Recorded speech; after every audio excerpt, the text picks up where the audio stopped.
Good morning, afternoon, and evening, lovely people. Today I am using a Ratchet and Clank team. Sorry for no intro this week. I've actually switched editing softwares. I used to edit on CapCut, but now I'm editing on Sony Vegas, which is very exciting, but I'm still trying to... It's like I have to learn how to use a different editing software, or like learning how to edit all over again. So again, sorry for no intro this week. Also, the intro audio for this video was bad after I recorded it, so I couldn't really salvage it. But anyway, I have two battles in this video, two exciting battles. Special thank you to Jartza for suggesting this team, and also for being a member. If you become a member on my channel, then you get any Pokemon themed team that you have an idea for, and I will do it as immediately as I possibly can. So anyway, I hope you enjoy this video. This Miraidon is going to Terra Electric, and it's going to be a massive threat. It actually one-shots my Iron Valiant after the special attack drop. So I was like, okay, well, that's more than likely specs with Terra Electric. That's going to be a problem. I probably should have Destiny Bonded, honestly, but I didn't expect him to Terrasilize turn 1. I'll talk about that Iron Valiant set in the next battle. So this Iron Moth is going to come in. Their entire team was just like Paradox Pokemon with Miraidon. But of course, I have Clank, which is an Iron Bundle, my own Paradox Pokemon. And this works really well in tandem with the Electric Terrain, because I have a Choice Specs Iron Bundle with Modest Nature, so it's going to get a special attack boost. They're going to bring in their own Iron Bundle, which is also going to get a special attack boost from Quark Drive. But I'm just going to go for my Hydro Pump. This is a Choice Specs boosted.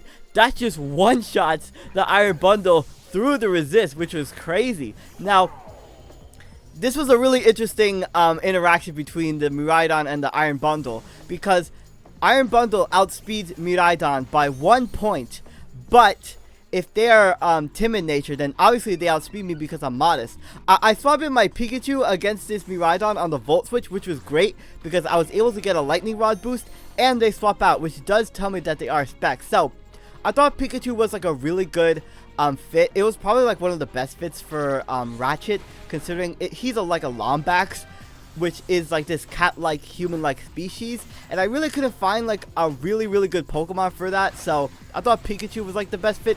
Oh my gosh, by the way, Alonzo Drek, look at Sinistra's head. I almost called it Poltergeist, but this Pokemon's head looks like his head, and that's why I chose it. I'm able to tank the knockoff. I'm actually running a more specially defensive Sinistra on this team with a Rocky Helmet, so I'm just gonna Strength Sap against the Iron Treads. I am able to tank the knockoff, and I'm going to recover all of my HP, which is such... Wow, Strength Sap is such a crazy move. So, Iron Moth is gonna come back in, and I thought, well, I just went for the Scald this turn. This has Iron Defense, Hex, Scald, and Strength Sap, and I have a fully specially defensive Sinistra. So they're gonna go for the Fiery Dance. I do tank that because I am heat proof on this. So I'm just gonna go for repeated Scalds. I wanna KO this, or not KO it, but like, I mean, I do wanna KO it, obviously, but I wanna get it in a range where I can easily revenge KO it with my Iron Bundle, which looks crazy in this game because they have their Miraidon, which is gonna sub Electric Terrain for me. I actually had an Iron Valiant with Electric Terrain and Terrain Extender on this team, which helps both my Iron Bundle and my Pikachu, but with the Miraidon setting up Electric Terrain, I could be able to benefit from their own Electric Terrain. So I'm bringing in Emboar here for the Plumber, who might actually be the most powerful character in the Ratchet and Clank series. That's not even a hyperbole. So Iron Jugulis comes in, so I have to swap out Flying types with the... So the thing about this team is that it was really weak to Flying types, and this Iron Jugulis set up a Tailwind, which is bad, but I do tank the Air Slash. I'm gonna get off a nice Ice Punch, does over half to this thing. Now, Tailwind is very threatening, and this Pokemon has the capability to just clean through my team. My team really doesn't have a flying resist besides Pikachu, and yeah, Pikachu, even through a resist, it just gets one-shot by everything. So, bringing back in my Okidogi, I swapped in my Pikachu just to stall out the Tailwind turns. I was able to take an Air Slash, but another one is going to be able to take out my Okidogi. But the Tailwind does peter out, which is going to allow me to bring in Clank again. And now this turn I thought, okay, well, I basically have a free Freeze Dry into their team. They bring in Iron Hands. This Pokemon is very tanky, but I do I do half to it, which is nice. But they have a Citrus Berry, which is really unfortunate because now this thing is going to heal over half. and I'm not going to be able to KO it with Freeze Dry. This Pokemon should just go for like Supercell Slam or Drain Punch or something. So bringing back in my Emboar, I know that I can tank any hit from this. They do end up going for Fake Out, which is interesting. I thought that they would be Belly Drum with the Citrus Berry, but they turn out to have Fake Out, and I'm gonna go for the Flare Blitz to do as much damage as possible. I am gonna get taken out by the Wild Charge from this Iron Hands, but I did as much damage as I possibly could, and that is gonna be in range for me to take this out with the Freeze Dry. So Iron Hands goes for Detect. I'm down. It's Ratchet and Clank versus the rest of their Pokemon at this point. But I knew that my Iron Bundle had a very, very good matchup. It just depended on whether or not the Miraidon was modest or timid. So Iron Jugulis is going to come back in. Obviously, they're going to sacrifice it versus my Freeze Dry, which is nice. But I knew that they were probably going to bring back in their Miraidon after this and try to maybe take me out with a Volt Switch or an Electro Drift. So it does come back in. It does get off its Hadron engine. And I thought, well, in case they do go for an electric move, I'm going to swap in my Pikachu here, because if they're Specs, obviously they'll just be locked into that and they'll have to be forced to switch. So bringing back in my Pikachu, this is of course a special attacking Light Ball Pikachu with like a Volt Switch, Thunderbolt, and Grass Knot and Alluring Voice, but they go for the Dragon Pulse instead. So that takes out my Pikachu. It's all down to my Iron Bundle here, and I am going to get that Cork Dry special attack boost as well. Now, at this point in the match, I was thinking, okay, well, I have to Terrasilize this turn. I'm Terra Ice on this Iron Bundle, and I pretty much have to hope that their Miraidon is modest, or that they're not max speed timid, I guess. So the Iron Treads comes in, it's gonna get its attack boost, but obviously it's just gonna come in and get KO'd by the by my Terra Ice Freeze Dry. I also have a Blizzard on this set, which is crazy. Like I said, this Pokemon is just an absolute nuke. I wanted to really try out just a try hard like special attacking Iron Bundle, considering I've used a Choice Banded Iron Bundle before and it's bad. So that critical hit definitely did not matter. Oh my gosh, that poor Treads. But now the Miraidon comes in, and I thought, okay, do I outspeed this or do I not outspeed this is the question. I outspeed this. I kind of suspected, considering the Iron Bundle had a special attack booster and not like a speed booster, but wow, I was able to one-shot the Miraidon, thank goodness, from my Freeze Dry. And the last Pokemon is the Iron Hands, which is on very low health. It is absolutely in range to be taken out by the by my Terra Ice Freeze Dry. This Pokemon hits so hard, and also it has a high defense stat, so it's able to tank like a lot of physical hits as well. That Fake Out did nothing. So even a critical hit would not have nearly taken me to half, I don't think. So the Freeze Dry is going to take out the Iron Hands, and that's the end of the first game. A very, very close game in the end. The Miraidon's nature definitely decided the game there. Hope you all enjoyed that game. If you're enjoying this video, please consider hitting the like button. Also subscribe, by the way. This video has no intro, which is normally where I tell you to subscribe. But if you're enjoying this video and you haven't subscribed yet, please, I would really, really appreciate it. So I'm going to leave my Iron Valiant against this Rillaboom. Now I do have Electric Terrain, which is funny because I could replace this Rillaboom's grassy terrain. This Iron Valiant is a really interesting set. It's actually like more of a support Iron Valiant. I actually have max HP and max speed on this with Terrain Extender, which I want the Electric Terrain to help boost my Iron Bundle with its Quark Drive, and also the electric type attacks from Pikachu. But Fluttermane comes in. Now, this turn, I went for the Destiny Bond because Fluttermane was a massive, massive threat into my team. It's just a massive threat in general. It's just such a min-maxed beast of a Pokemon. So this turn, I thought to Destiny Bond. They do take me out with the Moonblast, but the issue is that the Rillaboom is just going to come back in and replace my Electric Terrain, and I have no way to set up their Electric Terrain again, which is unfortunate. So I'm going to bring in my Okidogi here. This Okidogi is really interesting. I actually have quite a bit of defensive investment on this.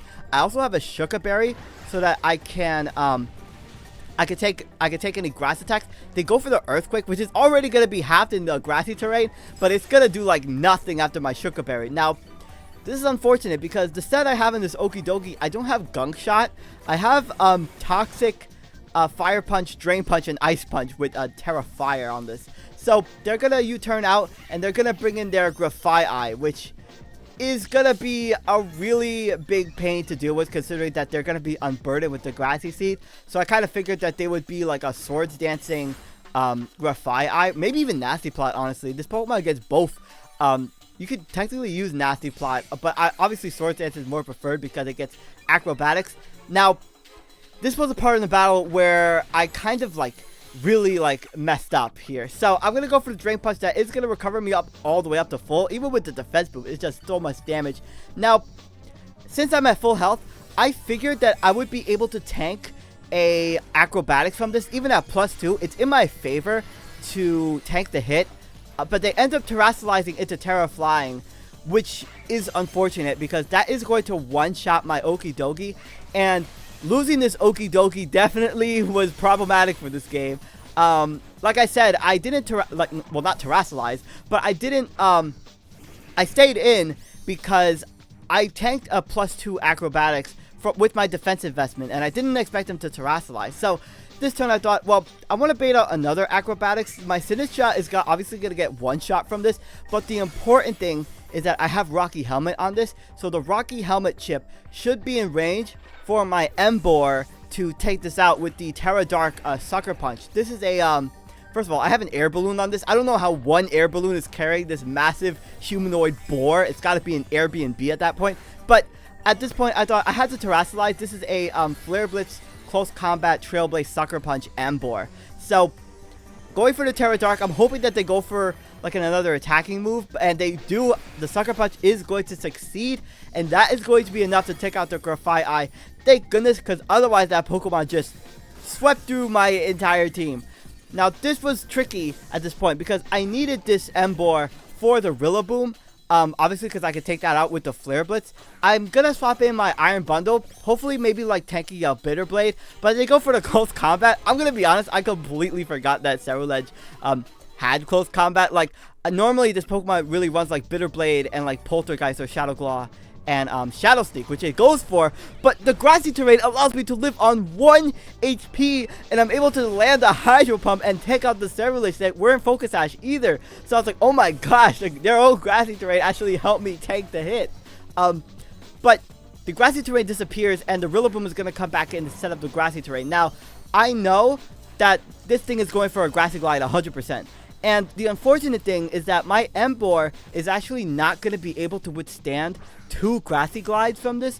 This Pokemon is very strong. So I had to sacrifice Ratchet here to the Grassy Glide. And this is where my Okidogi would have been important, because I would have been able to easily switch in on this Rillaboom. Like I said, I really wasn't expecting the terrestrialization on the Grafaiai immediately. So I'm going to swap in my Emboar here. Now, they have a Garchomp in the back, and I thought, well, they definitely don't want to lose their Rillaboom because obviously they want to preserve the Glassy Glide for my Iron Bundle, and they do swap into their Garchomp. So I was like, okay, that was great. I caught the double. That means I'm going to get a KO with the Freeze Dry against the Garchomp, which is great. I'm able to easily one-shot. It's 4 times super effective, but the Rillaboom could just easily come back in and Grassy Glide. And like I said, I can't tank a hit with my Emboar, so I have to stay in and sacrifice Clank, and it's all down to Emboar at this point, the Plumber. Now, I knew that Flare Blitz was an easy one-shot versus this Rillaboom because with Reckless, obviously that's going to boost the power of Flare Blitz, and it's going to do a lot of damage. They actually don't go for the Grassy Glide, which is interesting. Maybe they went for a U-turn thinking they outsped, because Rillaboom does have a higher speed stat than Emboar, but I am able to outspeed because of max speed. So the last Pokemon is the Mandibuzz. This Pokemon is very, very bulky on the defensive side. And as I take recoil damage, I thought that they would like maybe continuously roost as I continuously went for Flare Blitz, but they went for the Toxic. So I was like, okay, I actually might still have a chance if I get a critical hit, because then I'll be able to take out the Mandibuzz. So going for the Flare Blitz, and unfortunately I don't critical hit it. I was wondering if this Mandibuzz was maybe going to go for like Foul Play or U-turn, but they end up going for the Roost, of course. And with the Roost, they're also able to get up the Grassy Terrain recovery as well. So I'm pretty sure this Mandibuzz is going to be able to live a crit from me. They do end up taking not the Mandibuzz, the Flare Blitz. They actually end up getting burnt, which would have been nice in like the first turn that I went for the Flare Blitz. But they are just going to roost off the recovery, and I'm going to be able to end up going down to the Toxic anyway. But that's the end of both games. I tried my best with this game. I acknowledge the misplay that I had, which is how you improve as a battler. Fun fact. But anyway, thank you all so much for watching. special thank you to the people that have become a member to my channel, Jartsa and Honeyjack. Again, if you would like to become a member and basically have any team idea that you want be suggested and be put into a video like this, I will do it as fast as I possibly can. Anyway, thank you all so much for watching. My name is SkyLaaa. Don't forget to smile, and I will see you all next time.